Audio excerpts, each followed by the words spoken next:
Along the way ng ating paghihintay sa ating Panginoon Jesucristo, what should we do?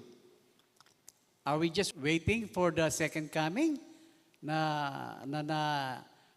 Dito lang tayo? Or we should do something?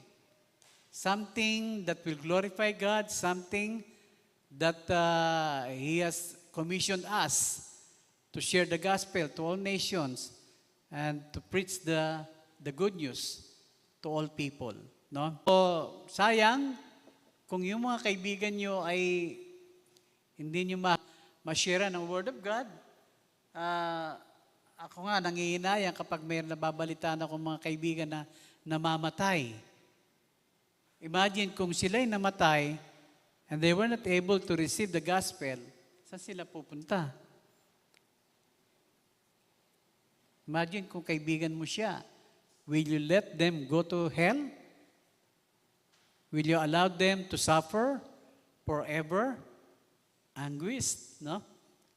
Dahil lamang because inignore mo yung opportunity na ma-sharean sila ng magandang balita. Your role as members of Covenant of Grace is when you go out of the church, you go back to your work, you go back to your school, sa inyong community, make it an opportunity to share. Sabi nga ni Pablo, in season or out of season, preach the word. No? Huwag lamang tayong maging kampante that every Sunday, you go to the church, you hear the word of God, makikinig lang,